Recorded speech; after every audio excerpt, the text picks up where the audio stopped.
Karibu tena mwanafamilia wa Mam Media. Ni wakati mwingine tunakwenda kuangalia yaliyojiri kwenye michezo, na wakati huu nakuletea taarifa kutoka TFF na kufungia uwanja wa KMC. Taarifa hii imetolewa na shirikisho la mpira wa Tanzania TFF, ambapo na kusomea kama ifuatavyo. Imeandikwa kwamba taarifa, shirikisho la mpira wa miguu Tanzania TFF limefungia uwanja wa KMC Dar es Salaam kutumika kwa michezo ya ligi kuu kwa michezo ya ligi kwa makosa kwa kukosa vigezo vya kikanuni na sheria za mpira wa miguu.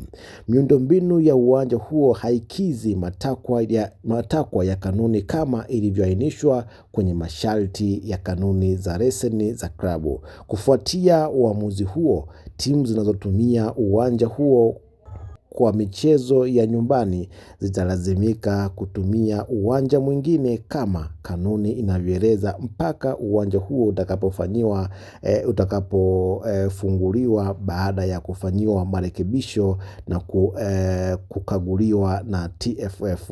TFF inakumbusha klabu zote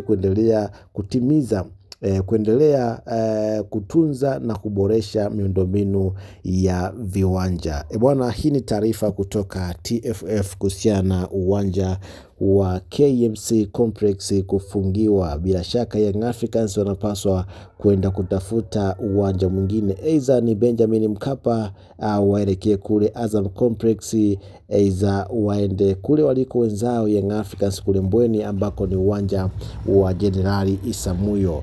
Bila shaka hili ni taarifa kwa vilabu vyetu hivi vikubwa, kwa maana Simba na Yanga wanapaswa kuwa na viwanja vyao kwa sababu ya kero za namna hii na changamoto za namna hii zinazojitokeza. Mpaka wakati huu uwanja wa KMC umefungiwa, kwa hiyo Young Africans watakwenda kutumia uwanja mwingine nje na KMC. Naam. Nikukumbushe mwanafamilia, kama ni mara yako ya kwanza kutembelea channel hii, usisahau kusubscribe, kulike, kushare na comment ili wa kwanza kuzipata taarifa zetu kwa urahisi zaidi.